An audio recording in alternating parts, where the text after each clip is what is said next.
the agenda. We'll start by hearing from our keynote speaker, followed by 4 panelists, and we'll then finish the event off with a Q&A period. So we encourage you to take notes and ask questions through the chat. So I'd like to thank Franklin Templeton, who has come together to make this event possible. We would not be able to support students like yourself without the continued support from Franklin Templeton and the speakers with us today. So thank you so much for joining. We encourage the use of the chat, but please remember to always be professional and respectful. We will have to remove students from the event if the chat isn't being used properly. So I'll now welcome Pauline Marshall, who is our MC and one of our panelists for today's event. Pauline is the Senior Sales Manager representing Franklin Templeton. She is responsible for directing and expanding the distribution of Franklin Templeton investment offerings and broadening client relationships in Vancouver, BC. Pauline began her career in the financial industry in 2020 as the Inside Sales Associate for the Vancouver area. She progressed in her role in the next 2 years and was recently promoted to Senior Sales Manager in 2022. Pauline has an Honors Bachelor of Commerce degree in International Business from Ryerson University, located in Toronto. And Pauline is excited to make her mark in the finance and asset management industry while working on getting her CSE designation. Welcome, Pauline. Thank you for being with us today, and over to you. Thank you so much, Maxine, and good afternoon, everyone. As Maxine mentioned, my name is Pauline Marshall. I am the Senior Sales Manager at Franklin, and I will be your moderator and panelist for today. So I wanted to say a quick thank you for everyone. I know you're just coming off of lunch and recess, so hopefully we make this your time as valuable as possible. But I'm very happy to welcome the students here today for you to explore what it's like and as we go through this pandemic life alongside some best ideas that we'd love to provide you. Now, as I'll introduce the students who are actually in here and actually will helping understand the Franklin Templeton program.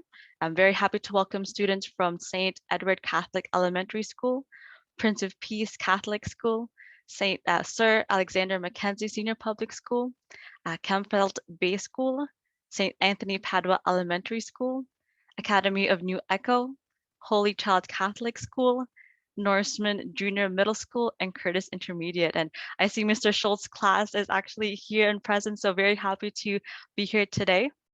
And so, Franklin Templeton is working with the amazing junior achievement to offer some comfort during this interesting times and really help you prepare for the future.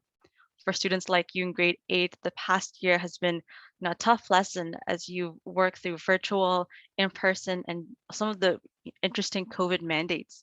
But as these adversities you face currently, it has actually helped you become more resilient than any other batches of the students. And so explaining the topic of resiliency is our guest speaker, Liz Boutillier. Liz is the Senior Vice President of Sales at Franklin Templeton. She is the champion of diversity in the firm and industry, from working with the Women in Capital Markets Emerging Leaders Program to mentoring students in business and STEM programs. She understands a thing or two about resiliency, but without further ado, I welcome Liz in the virtual podium. Hey, Liz. Hello there. Hopefully you can look to you, Pauline. Can you see me okay? Yes, I can see you and I can see your presentation as well. Excellent. All right, well, let's get started. I would like to start by asking a very pointed question to our group today. So I'm going to ask you to take pen to paper. I will not ask you to share your answer to this question with anyone, but I would really appreciate if you took the effort to answer this question for me.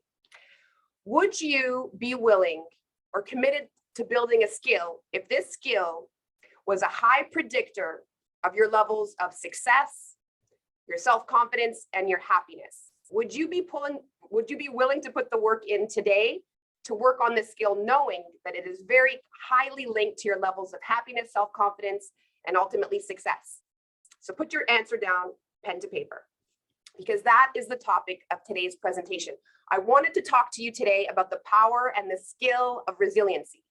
It is so incredibly impactful. So let's start by first talking about what is in fact resiliency. Resiliency is the capacity to recover quickly from difficult situations. So it's your toughness. And when you're better able to accept setbacks, recover quickly from disappointments, and adapt well to change, well, you deal with stress better. And so resiliency is the key to success because it changes your attitude and the way you respond to difficulty. So a more concise way of looking at what resiliency is really advancing despite adversity. So advancing towards a goal, advancing on a path despite adversity. And unfortunately, or I'd say fortunately, adversity is just a part of life. Life will throw you curveballs. There will be bumps in the road. There will be challenging situations. There will be disappointments. It's just the fact of the human existence. And how we respond to it has such a positive impact on our life.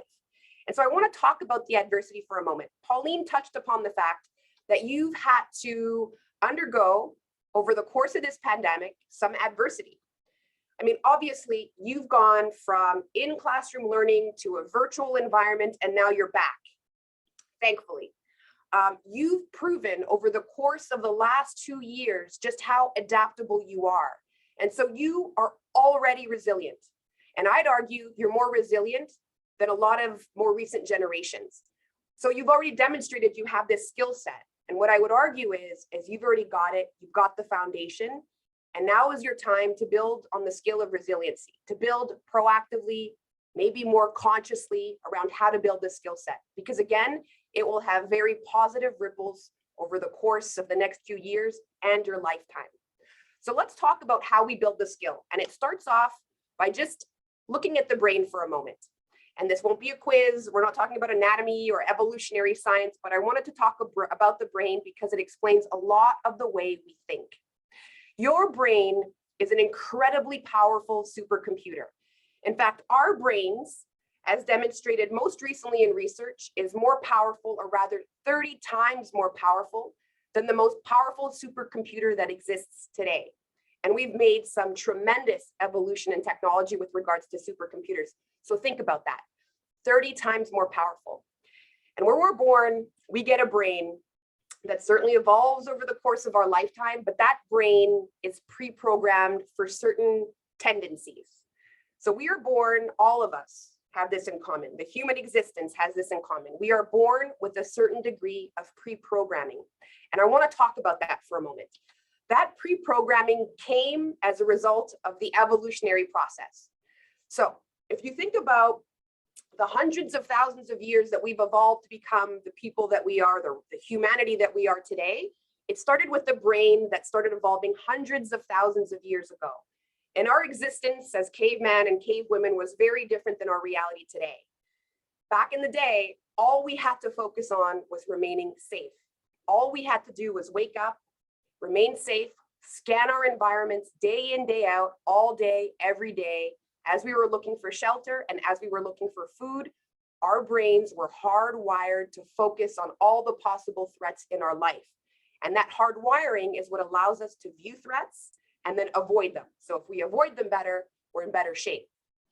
And so as a result of that, we have this certain degree of pre-programming. And so I want to talk about what that pre-programming is. And this is rooted in science and research. This isn't a matter of opinion. And I think if we understand how we're wired, it allows us to more quickly course correct some of our thoughts. So let's talk about brain facts for a moment. Brain fact number one, your brain is hardwired to dwell on the negative more than the positive.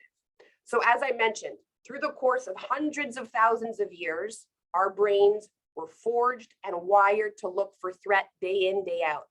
And over the course of recent evolution, that threat has become interpreted as any situation that makes us a little stressed, a little anxious, gives us anxiety, disappointment, all of those negative feelings, our brains are hardwired to amplify because that is what kept us safe hundreds of thousands of years ago. And think about it, our brains, and this is demonstrated in research most recently, our brains have only changed about 10% over the course of the last 50,000 years. Even though our daily lives are very different, our brains are 90% the same as they were 50,000 years ago. So we're hardwired to really be negative or dwell on the negative. Brain fact number two, your brain believes what it hears and feels and not what is true.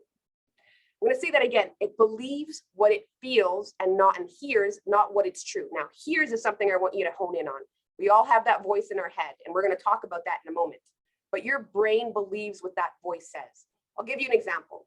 I very clearly remember being in exactly your shoes. I remember sitting in class, and I remember this given week I had to present on a Friday, and it was Monday, and I knew the presentation was coming, and I used to be a petrified presenter. I hated it. The thought of presenting every time, even if it was a month away, gave me stress. I could feel my heart rate going faster. I was a nervous presenter. And so on that week, when I had to present a project on the Friday in front of my class, the Monday I woke up and I told myself a story, and that story was, it's going to be bad. It's going to be terrible. I'm going to end up speaking too fast. I'm going to lose my train of thought. I'm going to blank out in front of the group. Everyone's going to think I'm stupid. And then you spiral into this negative story that you tell yourself. And that story is the program. And so this takes me to brain fact number 3, which is that how we think about a situation shapes how we respond to it. So what do you think happened on the Friday after Monday telling myself that story, that it wasn't going to go well, and Tuesday and Wednesday and Thursday? Well, Friday comes around, and guess what? That presentation was not my greatest. I might be being a little too kind. It just was not good, because my brain believed the program. My brain responded to, what is the story I tell myself about what's going to happen when I have to present? And that's exactly what happened. My brain shaped how I responded to it. The stress kicked in. I spoke too fast. I missed some words. I blanked out.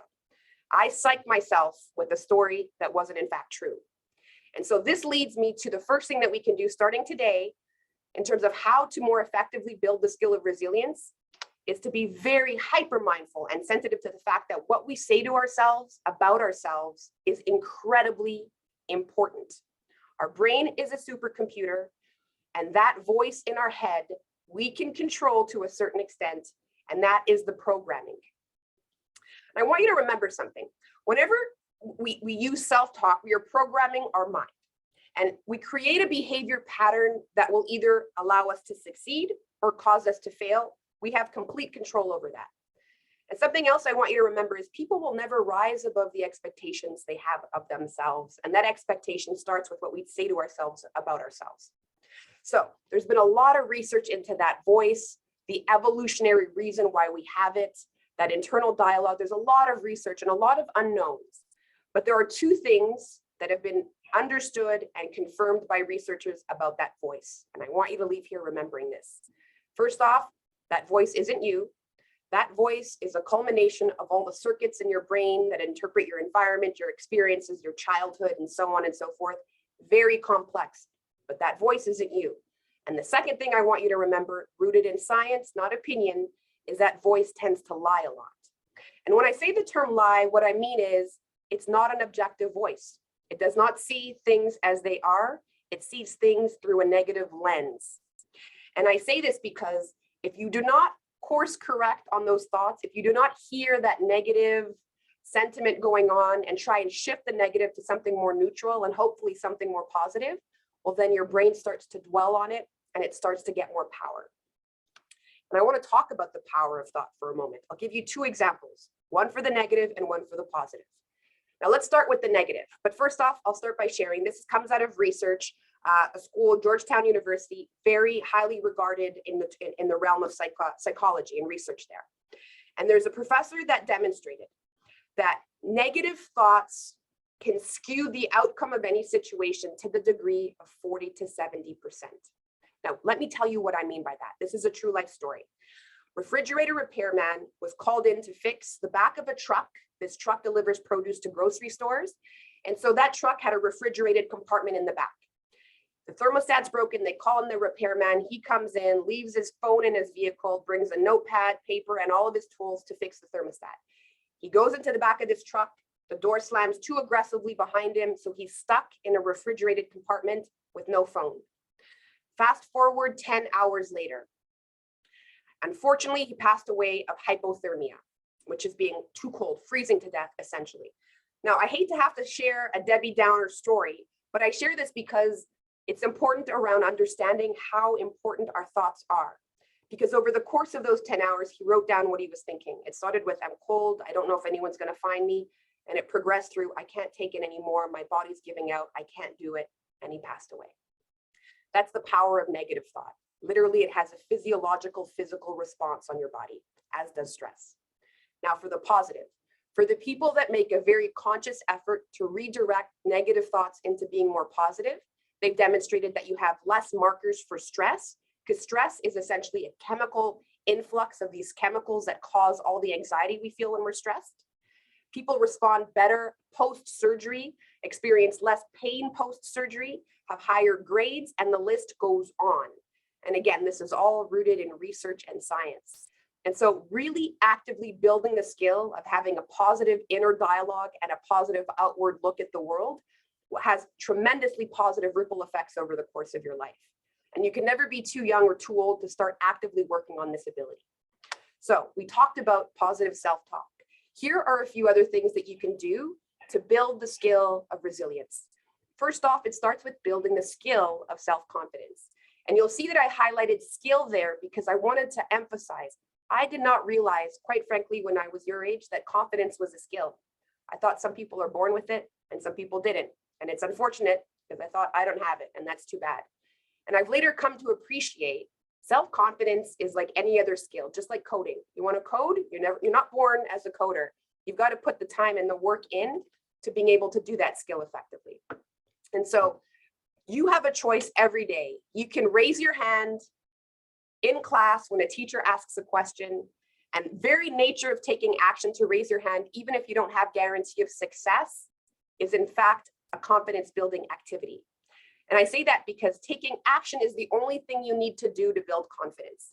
Even if your answer is wrong when a teacher asks a question, even if it's wrong, your brain understands that even when it's wrong, it's not the end of the world. No one's died. You're still alive. You're still living to see another day. And then your brain starts to quiet that little voice because you've already been there. You've done that. You've taken the action. You've raised your hand. And the more you do it, that voice tends to get quieter and quieter, so that you end up acting and taking action even when there's no guarantee of success. Ultimately, all of this creating a spiral that builds confidence. Here are a few other things that you can do. Practice self-awareness. And I say self-awareness because now we know our brains are skewed to think of the negative, to focus on the negative, things it sees in us, which in fact are not true. And if you can focus more neutrally or if you can focus on the positive, well, then you get to redirect some of that negativity. And so there's a few things that I've highlighted here, but in the interest of time, there's one that I want to focus on, which is just developing strong relationships. After you've focused on building the skill of self-confidence and you've practiced thought awareness so that you can redirect and have a more objective outlook on things that are happening in your life and around you, another important piece of the resiliency equation is building strong relationships. And so as you enter high school, this is an exciting time. You've got more opportunity to make new friends, explore new passions. You've got more extracurricular activities that you can choose from, more ownership of your course load. You get to choose between art and business and social sciences and music. And later into your journey in high school, you can choose the type of math and the type of science you get to focus in on. You know, I'm going to invite you to raise your hand for the classes that might make you a little nervous, the ones that maybe you think are beyond your skill set or beyond your level of comfort. Because put yourself out there. All of that allows you to build a skill that will serve you well. Now, high school comes with a lot of great things, as I just mentioned, but it's completely normal if you're feeling a little scared. It's completely and absolutely normal to fear change. When we being humans invented electricity, it dramatically changed our lives from working under candlelight to having light in our homes. Despite it being such a positive, the masses were in uproar. People were petrified of electricity. And I say that because it's the greatest example I have of good change being scary. And I would argue high school is like that good change, where if ever you're feeling the nerves, it's completely okay. It's human nature to focus on what could be negative. But really, I invite you to think about what could be positive. And the positive part, what makes a lot of us nervous about entering a new environment is the social experience. We want people to like us. And now we're entering a new realm with new people that could potentially be judging us. But what's really interesting is in the same way that our brain has a negativity bias, our brain has this what's known as a liking gap. Our brain tends to think that we are not as likable as we think we are. And the truth is, you are more likable than you think you are. On average, we tend to be more likable than we think we are, and that's that liking gap I mentioned. And so that remember that whoever you're interacting with are likely just as worried as you about the impression they're leaving. And so I invite you to put those fears into perspective and really look at it more neutrally or more positively, because it really is an exciting time for you. And even though your brain might want to play tricks on you and really, again, hardwired to focus on the negative, I'm going to invite you to really work hard at making sure you see the positivity that's happening around you. So I'm going to leave you with this image of this little red dude here. And I want to remind you that resiliency isn't about not facing adversity. It's about the bounce back from it. So who do you want to be? This is a question that you get to answer every day with your actions. And I hope your answer is you want to be a kind and resilient individual that bounces back even when life throws you a curveball, because this is a skill set that will ultimately allow you to be much happier, much more self-confident, and ultimately much more successful. So I hope I planted that seed. And with that, thank you for your time, Pauline. I will hand it back over to you. Perfect. Well, thank you so much, Liz. I always get chills every time you do a presentation. It's always so amazing. But wanted to give a quick note to everyone, just for you, if you have any questions, this is your time to practice that resiliency. Raise up your hand and ask any questions you may have. Feel free to use the chat button below and type in your question. In the meantime, I do have a question for you, Liz. I know you've talked about resiliency, your 18-year career at Franklin Templeton. What has been maybe a failure that you've had or a setback, and how did you kind of come back with it, or kind of use your resiliency skills? Yeah, great question. I guess what first comes to mind is I remember raising my hand for a promotion. So congratulations on your recent promotion, Pauline. That's exactly what happened with me, in that I raised my hand for a promotion. I had been working for 2 years, thought I was ready, developed the confidence to raise my hand, and you know what? I didn't get it. And I remember at the time, obviously I was disappointed. Of course, I was excited about the opportunity for that promotion, but I also appreciated, I now have clarity into what I can do to get it next time. So I had, manager that I can talk to that gave me clear direction on what I could do. And so rather than dwelling on the negative and never raising my hand again, I raised my hand again. I worked on with the skills that I needed to work on to be able to eventually get that promotion. And thankfully I did. And now we're 16 years later after that experience, and a whole slew of other curveballs and disappointments and situations that have come up. But the skill of resiliency has allowed me to bounce back and stay towards moving towards that goal I have. Perfect. Well, thank you so much, Liz. I think more people are still trying to absorb your presentation, so we'll go to the end as well to see if anybody has any other questions. But just to hop onto that, your answer, Liz, resiliency is not like a trampoline. You go up and you go down next. I think when I think of resiliency, it's more of like climbing a mountain, but especially without a trail map. It takes time, strength, and help from other people, and you'll likely, see and experience a lot of setbacks along the way.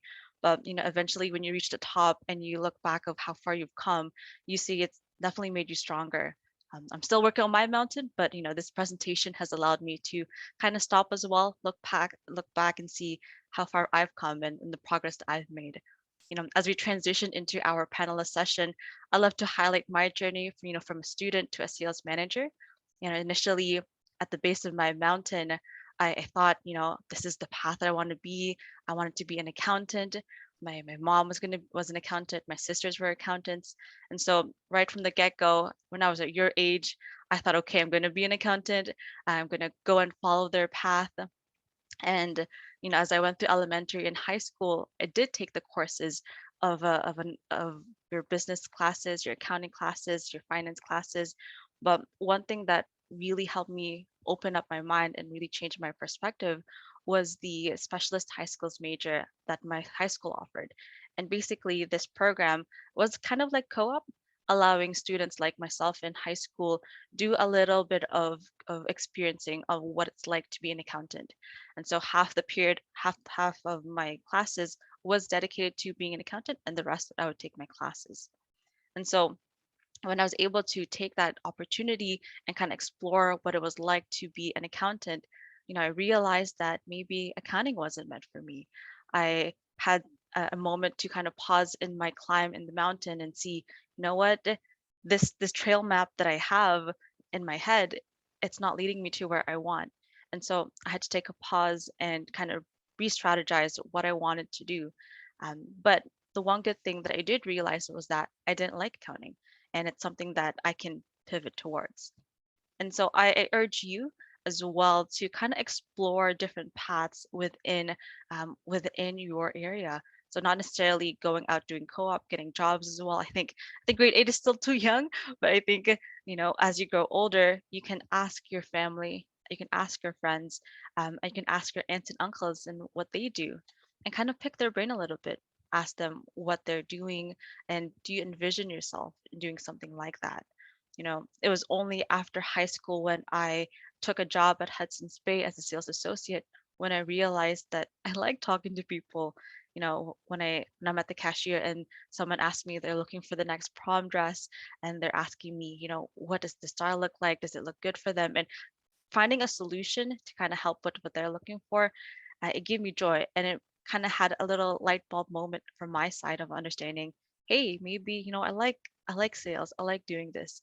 And so when I progressed into my university life, I kind of targeted again with sales and business is something that I wanted to do. And ultimately, looking back at now as a sales manager, this helped me understand that sometimes there's redirection and redirections, and being able to understand what you like and what you don't like really helps you kind of have pave a path as well. You are only in grade 8.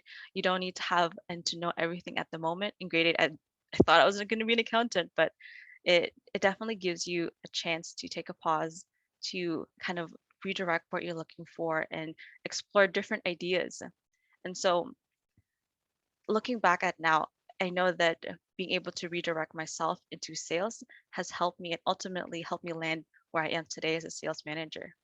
And to wrap it up, there'll be life is kind of like climbing a mountain, as I mentioned. There'll be directions and redirections, but ultimately you can see a path where it's only made you stronger and helped you understand who you are as a person. And I've done a lot of talking, but one person I do want to invite to the virtual podium is a person that actually helped me along the way at Franklin Templeton, Vanessa Vidal. So Vanessa, I was a co-op student with Franklin, and she's kind of helped me as well become a mentor to me and understanding what some skills that I need to work on as I grow into as a sales professional. So Vanessa is a marketing manager at Franklin Templeton, where she develops national strategies for the retail advisory for head offices as well. Her previous roles include social media, marketing consulting, and prior to that, she worked as a financial advisor. She graduated from University of Toronto, where she studied communications, and definitely communications is her key strength, but I'll let Vanessa highlight that for you.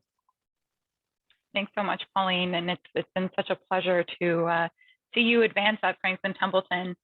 Okay, so hi everyone. My name is Vanessa, as Pauline mentioned. So I work in marketing at Franklin Templeton. In my job, an easy way to put it is that I help our team to help financial advisors. So for example, if your mom and dad have savings at the bank, they might need help learning about the different types of investments that there are. So one of the parts of my jobs is to create handouts and web pages, much like what you might get from your teachers. So to help educate adults on money topics. I really enjoy my job. I get to help people and I get to do something that I think I'm good at and I enjoy doing. I get to practice different skills and develop new skills. So I'll pause there for a second just to say that this job that I just described, I didn't know that this job existed when I was in grade 8. I didn't know that it existed when I was in high school. And I also don't think that I knew this job existed when I was in university. So how could I have, when I was in grade 8, high school, university, been working towards this job if I didn't even know about it? So just remember that there are so many jobs that exist out there in the world that maybe you've just never heard of or never considered that there is someone who's actually doing them. So when I was in high school, there were 3 main jobs that I was considering. The first one was to become a pharmacist. Then I wanted to become a psychiatrist. And then I wanted to become a high school teacher. And those are 3 very different jobs. And for the most part, they have different requirements for school. So in the next few years as you enter high school, you're going to be faced with sometimes scary decisions. And, in grade 9, you have your courses that you need to take. And grade 10, I think as well. I think the only one you don't have to take anymore is French, unless that's changed since I was in school. But later on, so grade 11 and 12, you need to start deciding on what's called electives. And your electives will depend on the question that I'm sure we've all heard before. What do you want to be when you grow up? So it's kind of a scary question. And like I said, there are so many jobs that you may move on to in the future that you don't even know exist. So how can you answer that? Well, I'm here to tell you that you don't have to know yet. You can change your mind once or twice or a bunch of times. And where sometimes that does get tricky is that when you're choosing your elective, for example, if I decided to pursue psychiatry or pharmacy, I would need to take chemistry and biology in grades 11 and 12 in order to get accepted into a university program for those specializations. So I did it. I did them as my electives. Eventually, I decided that the day-to-day duties of those jobs weren't for me. And I ended up taking communications, English literature, and French at University of Toronto. So I didn't use chemistry or biology in university, but I enjoyed taking them. And now today I still know lots of those subject areas, full of fun facts. And I actually can apply some of the biology, especially, and some of the psychology concepts in my day-to-day today. And just look at Liz's presentation that she delivered in the elements of psychology that can creep into other areas of other industries. So I don't regret it at all that I took those classes, even though I didn't technically need them. And what else? If I didn't take those classes and I did decide to change my path back to sciences, what's the worst that could happen? I could just take those classes later. So, it's not the end of the world if you don't know the answer to that big question. And like Liz mentioned in her presentation, put yourself out there, try new things. Don't be afraid to raise your hand and choose courses that you like, even if you don't know if you're going to need them down the line. If there's something that you think you're good at that you might be able to apply to different areas, do it. There's usually what's called a guidance counselor in high schools who can help you to explore course selection and help you make those decisions. Make sure you're using them, talking to them, because they're really going to help you. Sometimes uncovering what you're good at or what your skills are or what courses you're actually, they're able to help answer those questions on what courses you're actually going to need for the future if you have an idea of what you want to do. So yeah, I think I'll stop there, but if you can get one takeaway from this presentation, I hope that it's to try new things and don't be afraid of the big decisions ahead, because it's all going to work out. Oh, thank you so much, Vanessa. And definitely during a time when there's a lot of choices, I think sometimes we get so stunned by the choices that we have. It really resonates with me what you said, just taking one piece, and if you like it, that's okay. You go to the next one, and it's not going to be hard. You can try again and again and again. There's always the next day. Perfect. Well, thank you so much, Vanessa, for your speech, and want to transition to our next panelist here, RB. I know that initially I said didn't like accounting, but ironically, we have here a corporate accountant working at Franklin Templeton, and he's worked at Franklin his whole life, his entire career rather, and has worked as a corporate accounting manager. So naturally, he is a number cruncher by choice. He's taken improv classes at the Second City for a few semesters, proof that accountants can be funny and it's not taxing. That's an accounting pun, but hopefully you got that one. And he's participated in a few 5K and 10K runs. So my goodness, you have had quite a career, but over to you, RB, for your time. Sure. Thank you so much, Pauline. And I agree with Pauline. Like, accountants can be fun. We're not boring. So hi, everybody. My name's RB, and as Pauline mentioned, I have been with Franklin almost about 16 years, so pretty much my whole post-university career. I went to Senator O'Connor High School, which is a high school up in North York, so not too far away from me, and had a great high school experience. During high school, initially, I thought I wanted to become a computer programmer, but then, I was pretty good in math all along elementary and even in high school. So I thought that would have been an option until grade 11 came. And in grade 11, I took a computer science course. No matter what I did, I was struggling in that course, and I just was not enjoying it. All my tests, I was getting like 60s, 50s. So at that time, ironically, I had taken another elective in accounting at grade 11. And that actually came by pretty ironically, because in grade 10, when we were supposed to take our courses, I initially had chemistry on there because I said, well, if I want to go into computers, I'm going to need some sort of a science, either physics or chemistry. And then my dad's like, are you sure you want to take chemistry? You didn't really enjoy science. You didn't do that well. Why don't you just put accounting just in case? So I ended up doing that. Lo and behold, in grade 11, I did horrible in computers, but I did great in accounting. I ended up getting like a high 90s overall. And at that time, I said, you know what? Why don't I transition into accounting? So I ended up doing that. And literally within grade 11, I knew like I was laser focused on accounting. So I went to University of Toronto at Scarborough. I majored in management and I did all the accounting courses. Struggled in the first year because I didn't get accepted right into the program. I had to do a pre-program, so I got accepted into the second year. Worked a lot harder than I would normally in my first year of university, but luckily I got accepted. And then after, I took all the accounting courses. Again, I had an initial plan of going into public accounting, which is basically you are an accountant going into other companies in order to look at their books and help them with their accounting reporting. In the fourth year, again, I tried, I went to all the networking events and I had a pretty good GPA, but I realized, you know what, like I wasn't really getting anywhere with the firms. So at the end of the fourth year, I graduated, everything was good, but I didn't have a job yet. So that was a little bit of a setback, but I knew in my head that I wanted to get into the accounting field and really nothing was going to stop me. So I took a couple of months, I applied to a couple of companies, and then lo and behold, Franklin Templeton came about really through an outside agency. And at that time, I had heard Franklin Templeton through advertisements on TV, and I said, you know what, let's give it a try. I initially signed up for a 3-month contract with them as a junior accountant level, and lo and behold, never stopped after that. And 16 years later, almost, I'm still here. I love what I do on a day-to-day basis, and Franklin's been really good to me from a company standpoint with career growth, learning from great mentors, great bosses. And in terms of just overall tips, one of the major tips that I would give all of you is, number one, learn to really work with teams, right? You're going to go into high school. There's going to be a lot of opportunity for group work, sports, extracurriculars.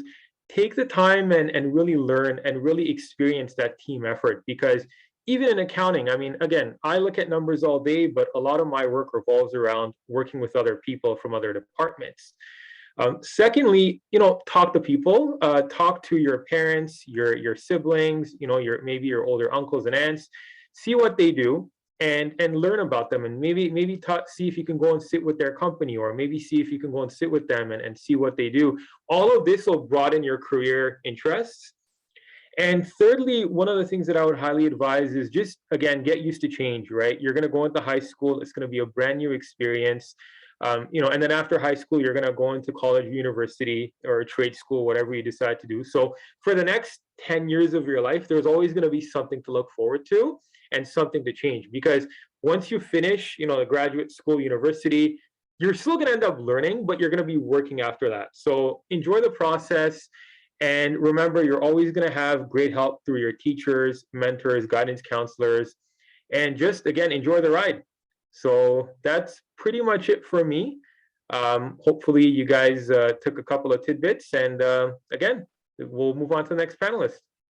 Perfect. Thank you so much, RP. And definitely what you mentioned, having those soft skills of teamwork, being able to pivot to different areas of your career. It's such a vital point that a lot of people overlook, because they look at the technicals. They want to be book smart, but being able to have a team aspect of it, being able to communicate effectively, I think that's what really is more important as well in the long run. So thank you so much, RB, for your time. No problem. Thank you. Perfect. Well, thank you so much. I wanted to present to you our last panelist for today, Ahmed Farooq. Knowing Ahmed, I actually was a co-op student first when I first met Ahmed, and I remember distinctly he said, Pauline, don't chase after the money, keep your head down and work on it, and the money will come after. And definitely it is coming after, but perfect. But wanted to introduce Ahmed. He is the head of retail ETF distribution, responsible for directing and expanding the business across dealers and financial professionals. Graduating from University of Toronto, Ahmed majored in finance and in finance and economics, but I'll transition to Ahmed to see how did you go from where you are now to when you were back in grade 8. Thank you, Pauline. It's funny because my daughter's in grade 8 right now too, and I'm having some of these type of conversations. And when I told her my story beforehand, she kind of looked at me and said, okay.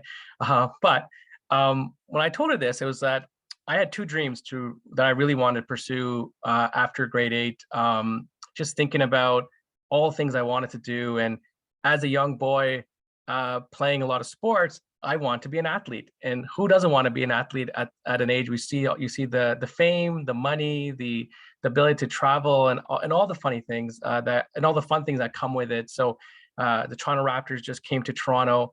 That was what I wanted to do. But then my second option was I wanted to pursue a career in the medical field. I thought that would be something that would make my parents very proud. Who doesn't want a child to be a doctor? But also the long-lasting and how fulfilling the job could be going in the long term. But at this stage, I mean, these are all the things I want to do in my head, graduating from going into school and going into university. But I didn't have the darndest clue if I was even talented enough to play basketball. I mean, obviously in my head, I thought it was really good, but was I really that good? Did I really want to do medical? I couldn't even watch Grey's Anatomy or any of this type of shows where any blood would appear. I'd get queasy, and I'm like, does this really even want to do? So I proceeded anyways. I took all the recommended courses in high school, the biologies, the chemistries, the physics, and the maths that I needed. But I also hedged my bets. I said, you know what, let me take some accounting, entrepreneurship, economics. I felt in my head that if I was going to become a doctor, I would still need to run my practice efficiently. Like, how do I become? Because as you know, doctors have their own offices and they have medical practices. So I thought, you know, take the business side and take the medical side. But I found out very quickly that my passions were not in science. They were actually in business. I just love interacting with people, working, looking at numbers. It's not sort of getting all these emails are coming in now, just how the economics work from that perspective. So I applied to business school and I went to U of T and I did that economics thing. And on the basketball front, it was still a pipe dream. I played a lot of basketball in high school. In university. Anytime I was free on campus, I was hooping. But at the same time, I was really getting to understand where I need to go and what I need to do to be successful. But one thing that happened, and I think Vanessa mentioned this a little bit, is that when you're graduating, the role of business or commerce or business administration is such a diverse, multifaceted type of job. You can get anything. So I started applying it blindly in all different directions, trying to find something that would fit. I was talking to my friends and asked them if I can speak to their parents in terms of what types of jobs they had. I was trying to ask some family members if they can get me in contact with some of their friends, but nothing was bubbling up. I felt like I was just kind of lost in my career, but I really enjoyed business, but I just didn't know where to go. So as I mentioned, I played basketball. I was in a men's league, and I met a successful investment advisor who used to work for BMO Nesbitt Burns. So BMO Nesbitt Burns is a brokerage house that it's a wealth management. So somebody that manages the money for your parents, for example. And he hired me as an associate to help him out. I was helping building portfolios, doing portfolio reviews. And I felt like the stuff that I learned in university was actually being applied. But I was starting to make cold calls as well. So cold calls, just trying to call new people to become clients of ours. And I got paid commissions on it if I opened new accounts, but I found it very tough. I was like, I really enjoy this job, but do I really want to be more on the commission side at this stage of my life where I only make money if I close business? So if I work 8 hours and I only close two accounts, then I only get paid for 2 accounts. And at that stage, I was like, I need some type of job where I can have some normalcy in my life where I'm not as stressed. I would say a couple of months later, I actually was with a friend on a GO train, and his boss was sitting in front of him, and they were just riding home. And he said, "Hey, Ahmed, why don't you talk to my boss about your career and where you want to be?" And so we had the interview. It was funny. It was on a GO train. Like, we had the interview on the GO train, and within 2 weeks after that, I got the job as an inbound call center for a mutual fund company. But one thing that I did that was very interesting was that I looked for the best person in the job at that moment. And I said to myself, like, how can I be that person? Like, best work ethic. And I found her. She had the best work ethic. She handled her calls perfectly. She was the best at her job. And instead of going around and just chatting and trying to make friends, I sat with her for a month. Anytime there was open time, every time we had breaks, I asked her so many questions. And within 6 months, I was promoted. The next job, I did the exact same thing. Within 8 months, I was promoted. And I continued to progress. And I kept on trying to find people in my roles that I want to aspire to. I wanted to connect with individuals that were smarter than me, that could teach me new things that I did not know. But I really wanted to do is build genuine relationships with people. And I think building genuine relationships in my life has really helped me in my career progression, similar to how I got to Franklin Templeton. One of my ex-colleagues at that was actually at Franklin Templeton, but worked with me at another job, called me one day and said, we need someone to help us run our Canadian business on the ETF side. So ETFs are exchange traded funds. These are mutual funds on the stock exchange. And I want to introduce this person to you. His name is Dennis Tu, who both Liz and I is our boss. And my job was tasked to build out the marketing and product and sales strategy from scratch. And it was probably the most enjoyable feeling I had, that I was going to build something with my name on it and to produce results. And now I'm here 5 years later. So I think for me, and I think a lot of people have talked about it, it's just finding that passion and being open to change in the direction of your career or where you're going. Change is a constant in life and we can't control it, but it's how you adapt to those changes that will be important throughout your life and career. Change, meaning your first job, you may not like it, you may have to move on. Some of the courses you may take, you may not drive you to the passion that you're looking for. So take the to find out what that is. And then opening yourself to learning new and different skills. I think Liz mentioned public speaking. I think I mentioned to her once in the past, like I found it very difficult, but I had a boss that was on my head. Like he pushed me really, really hard, forcing me to do it. And I thank him for that. It got me out of my comfort zone. It allowed me to succeed in speaking to clients in front of my colleagues. And now I do conferences and speaking in front of large crowds, and those fears are still hiding behind me, but I have the confidence I know I can do it. And I'd say another big one would be just build real relations with people, with your teachers, with your professors, with your work colleagues. Those are the ones that will guide you in your career and in life. And I think that's very, very important in life because building true, real relationships, those people will call you and will take your calls when you need them. And then let your talent and work ethic speak for itself. That's what Pauline just said. It's very important. A lot of times there's gonna be a lot of politics that are being around you, but if your talents and ethic works, it'll come. And lastly, as for basketball, I still play with some of my high school, university friends. We're a little slower. Our knees are more sore than before. The passion is still there, but now we're living through our children to become the next stars. So I'll stop it there. Amazing. Thank you so much. I do see you. Maybe I'll see you in the Raptors. Maybe you're the one who can lead them to the finals, the championships. I don't know what it's called, but I think hopefully you understand. Perfect. Well, thank you so much, Ahmed, and thank you so much for our panelists for today. As a quick reminder for the teachers and for the classes, feel free to click on the chat below to ask any questions you may have. This is your time and we want to make it as valuable as possible. And I see Mr. Schultz as well has a question. Do you suggest co-op programs in post-secondary school? So I can take this one since I did do co-op in post-secondary, and hands down, I do recommend co-op programs in post-secondary. That's actually how I got into Franklin Templeton. When I was at Ryerson, I did do a co-op program, and because of that, I was able to get a shoe in as a sales strategy and analytics co-op, working with one of my mentors today. And so she helped me kind of understand what I wanted to do, whether it's in sales and marketing or HR. She helped me kind of give that path, allowed me to foster that relationships with and have coffee chats with both Liz and Vanessa. And so I think it's a great program for you to leverage. It's a way for you to dip your toes a little bit without actually having a a full-time job after it. So I do highly suggest that one. And again, I'll thank you so much, Mr. Schultz. Thank you. And so I know we do have a few questions coming up, so I'll get started on it. Maybe I'll start with you, Liz. I know that you've been in the industry for quite some time. What motivates you to keep working the work that you do? Oh, I think you're on mute, Liz, by the way. Pauline. First and foremost, I wanted to be in this industry in financial services because my parents, quite frankly, struggled with money. And I wanted to better understand how to create more wealth for my family, for myself. And now I've got the privilege of being able to work with a team that does that for a lot of people. You know, all the advisors that are our clients end up managing the wealth of their clients, and getting individuals to reach their financial goals is certainly, it's powerful, it's impactful.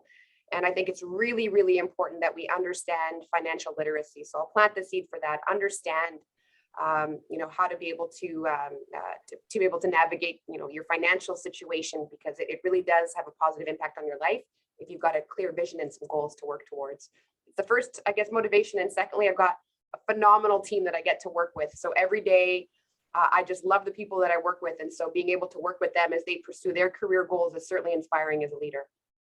Definitely. Well, it's a shout out to you as well, Liz. You've inspired not just myself, but the whole slew here of panelists as well. So it's wonderful working with you and having that amazing leadership working with. But perfect. I do see we have few questions coming in as well. Maybe I'll go over to you, RB. I know you're a number cruncher by trade, but wanted to see if what are some tips that you can provide to stay on track on your budget as you go through, through high school? Like, what are some, budget tricks that you have for us? Well, that's a very important question. One of the biggest advices I would give is make sure either if you want to do pen and paper, or there are a lot of nice apps, even on an Excel spreadsheet. Basically, make sure you know what you want to spend money on, right? You're going to get a limited amount of money, whether that's from your parents or from part-time jobs. But even beyond high school, just make sure you know what you want to spend on. If you're the kind of person that wants to spend money on clothes, then allocate a budget on nice clothes. But then understand that you're going to have to sacrifice on other areas, right?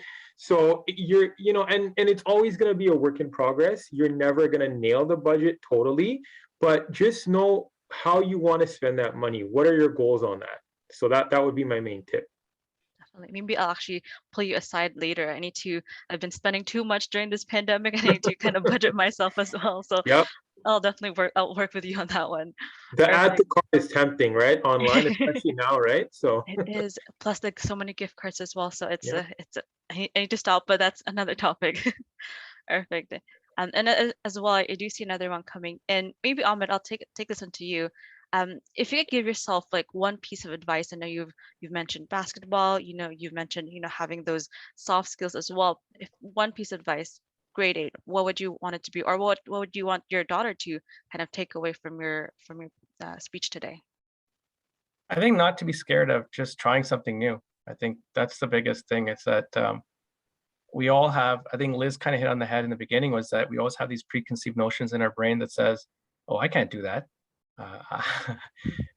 Or maybe your mentors in your family or whatever have never done that themselves. So you look at them and they never did it. So why do I have to do it? And sometimes, I mean, like, I think Liz, just when you answered the question, was that we're the new generation trying to do better for ourselves, for our parents, and for the next generation. And so maybe they didn't have those opportunities. So I just feel like I'm always trying to push my daughter in different directions. Not that she listens to me all the time, but I think it's important that we just allow ourselves to be open to new things. And change is a constant life. Your boss will change. You'll lose a job. The markets are out of nothing's in your control. But as long as you're able to adapt, you will survive. And if you can't, then that's where issues happen in life, where you're not able to kind of upgrade your education or whatever that will be in terms of the curveballs that come. Well, thank you so much, Ahmed. Definitely adaptability is key. The one constant thing that we're going to see is change. That's the only thing that we're going to keep on going.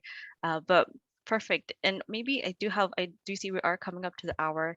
Do have one last question coming up, and I'll turn it over to you, Vanessa, maybe. And I know you've worked with panelists for University of Toronto. You've done a lot of panelists as well. Maybe how can students get their first jobs without having a lot of previous experiences in their resume? Yeah, I think sometimes we overlook experience, things that maybe aren't as traditional, if that, babysitting a sibling, or if if your parents have a business that you've helped out in. So maybe, yes, you've never worked in a restaurant, say, and you're trying to get a job in a restaurant, but you have other skills, and that can even be excuse me, through your volunteer hours, or there are a number of different ways to get experience outside of that, first job. So make sure that you have your skills really captured in that resume. And for me personally, I printed out copies of my resume and I just went to, a local plaza, and I kind of went into every little, fast food place and everything that I could with my resume. And I said, are you hiring right now? This is my experience. And actually I got hired on the spot at one of those places. So don't be afraid to put yourself out there, and make sure that you're really capturing all of your soft skills, as well as, your soft skills. So things like your communication skills and responsibility, and in addition to any, hard skills that you've developed in school or elsewhere. I do remember I did something similar to that. That's how I got my first job at KFC. So it's a shout out to KFC for being my first job and hiring me. But perfect. Well, I know that we are coming up to the hour, so thank you so much to each and every one of you for taking time to listen to our stories. Hopefully it's made you a bit more comfortable as you head on to your next chapter of your life. But I'll turn it over to Maxine to do the closing. Yeah, thank you so much to each of our panelists for sharing your time and your wisdom. I feel like even myself, I got so much insight out of each presentation. Liz, who spoke on the power of positive thoughts and building strong relationships and embracing change and building resiliency. Vanessa, who spoke on taking advantage of all the choices and resources that are available to you in high school. Arby, who spoke on learning how to work well in a team setting and shadow people in different careers. And then Ahmed, who spoke on being willing to try different courses and programs, expanding your network, and you might just find a new passion. And thank you so much to Pauline for being our excellent MC this afternoon. And thank you so much to everyone else for spending the afternoon with us. We hope you feel energized and inspired from our speakers.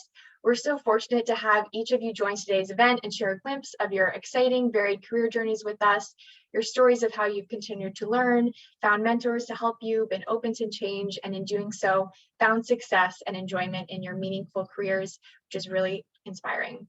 So thank you again to Franklin Templeton for allowing us to inspire students. We're very lucky to have support from such generous volunteers and companies. So thank you once again. And thank you to students and teachers for attending the event today. We hope you're feeling inspired and excited to invest in your future. Thank you once again for joining us, and I hope you have a great rest of your day. Thank you.